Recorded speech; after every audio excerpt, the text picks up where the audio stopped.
Muchas gracias. Antes de darle la palabra, Presidenta, si me permite, junto como lo he hecho durante muchos años, esta Comisión de Hacienda es valorar el informe del Banco Central, sus distintas administraciones, presidentes, consejeros y consejeras,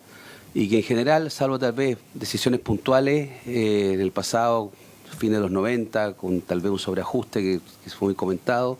y salvo en mucho menor medida decisiones a veces no consensuadas 100%, con votaciones divididas, pero en general el Banco Central más que ha cumplido con su mandato, ¿ya?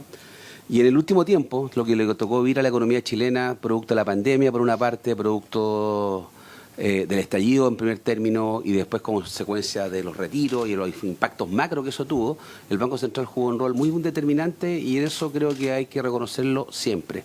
Y en este informe, nuevamente, nos dan una proyección de lo que se viene, que como las intervenciones de mis antecesores demuestran que hay temas muy positivos y otros que pueden generar preocupación o duda de cómo conversa. Cómo conversa entonces la diferencial de tasas, cómo conversa una disminución de la formación bruta de capital fijo, digamos, proyectada y cómo crece la economía entonces, que son temas que ha comido, ¿ya? Con todo, primero creo que el éxito en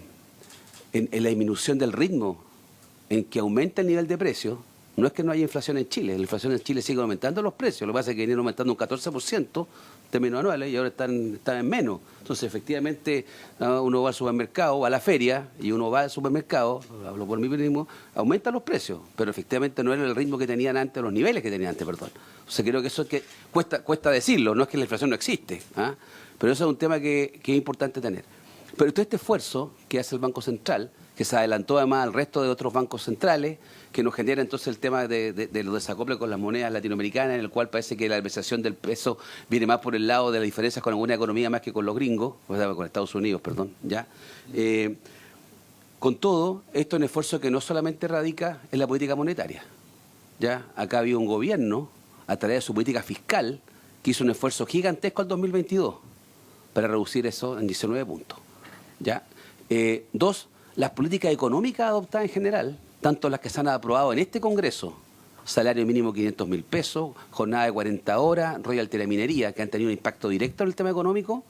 todas han sido votadas y consensuadas acá y no han tenido un impacto negativo al parecer. Si de lo contrario, no creo que nadie de los que está acá estaría contento con lo que ha ocurrido, ¿ya? Porque concurrieron con su voto en eso. Entonces, pero quiero decir que no, es que no hay ninguna ironía, el fisco en esto ha jugado un rol muy responsable y el gobierno ha mantenido una política de integración al mundo abierta. Podemos discutir, que no conocemos el detalle del informe, no lo conozco yo, no sé si es público, sobre la famosa salvaguardia del acero, pero salvo esa medida, todas las demás medidas que ha adoptado el gobierno del presidente Gabriel Boric apuntan a la dirección correcta de reafirmar una política de integración comercial, de pro-inversión extranjera, ¿ya? Manteniendo estándares laborales, manteniendo estándares medioambientales, etcétera. Y la prueba de ello es no solamente el upgrade que se le hizo al acuerdo con la Unión Europea, ¿ya?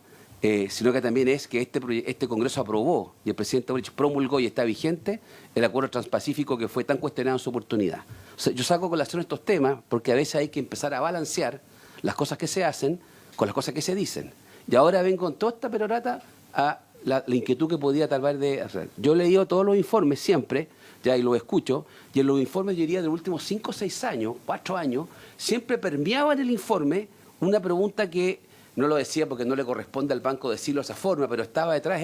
que había que tomar decisiones en Chile, o había un proceso que estaban teniendo lugar a nivel de la política, a nivel de nuestro Estado chileno, como eran los procesos constituyentes, que generaban el concepto de incertidumbre, que era bueno acotar esa incertidumbre, que era encauzar esos temas, que había que cerrar esas áreas. Y ahora esos temas están abiertos todavía, el proceso constituyente no lo resolvimos, quedamos con lo que tenemos, ya con 2 miserables fracasos, de lado y lado, los identitarios de una parte y la nueva derecha que se llevó la bata para la casa, y tuvimos resultados estrondosos del 17 de diciembre, en que no se aprendió la elección primera y se mandó a guardar un borrador muy bueno que había de propuesta constituyente,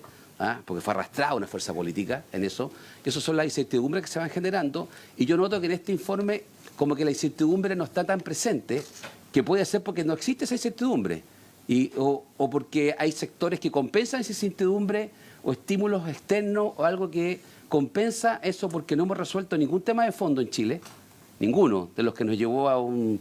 casi un despeñadero, que hubo que apuntalar un gobierno, ya en su oportunidad, ¿ya? Y en buena hora se hizo, porque yo creo en eso, pero no hemos resuelto ningún tema estructural. Entonces, esas incertidumbres siguen, a mi juicio, de alguna forma, o han sido compensadas tal vez por otros elementos.